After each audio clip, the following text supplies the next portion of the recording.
తియ్యగా ఉండే ఈ మొక్క వెనుక కథ ఏమిటి? మనకు సినిమా థియేటర్లో, పార్కుల్లో లేదా షాపుల్లో కనిపించే ఒక పాపులర్ ఫుడ్ స్వీట్ కార్న్.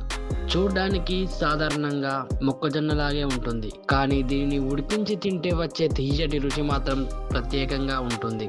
అసలు స్వీట్ కార్న్ ఇంత తియ్యగా ఎందుకు ఉంటుంది?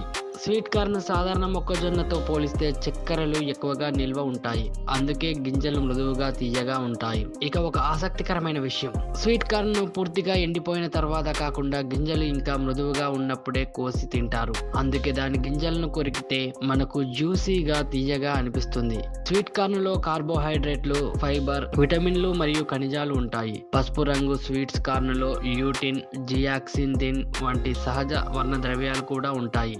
అయితే స్వీట్ కార్న్ అంటే కేవలం ఉడికించి తినడమే కాదు, సూప్లలో, సలాడ్లో, పాస్తా, ఫ్రైడ్ రైస్లో ఇంకా ఎన్నో వంటకాల్లో దీన్ని ఉపయోగిస్తారు.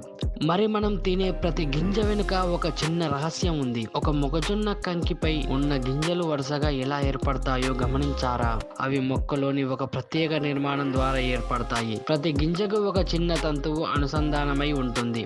ఆ తంతువులే మనం మొక్కజొన్న పొట్టు తీసినప్పుడు కనిపించే సన్నని జుట్టులా ఉంటాయి. అంటే మనకు ఒక సాధారణమైన స్వీట్ కార్న్ కంకిలా కనిపించిన మొక్క పెరుగుదలలో ఎన్నో అద్భుతమైన ప్రకృతి ప్రక్రియలు ఉన్నాయి. తియ్యటి రుచి, మృదువైన గింజలు ఎన్నో వంటకాల్లో ఉపయోగం. అందుకే స్వీట్ కార్న్ చిన్న పిల్లల నుంచి పెద్దల వరకు చాలా మందికి ఇష్టమైన ఆహారంగా మారింది. మరి మీకు స్వీట్ కార్న్ ఎలా తినడం ఇష్టం? ఉడికించినదా, బటర్ తోనా లేక మసాలాతోనా? ఇలాంటి ఆసక్తికరమైన ఆహార కథలు, కూరగాయలు మరియు పండ్ల గురించి తెలియని విషయాల కోసం మా YT6 వరల్డ్ ఛానల్ ని సబ్స్క్రైబ్ చేయండి. Please like and share.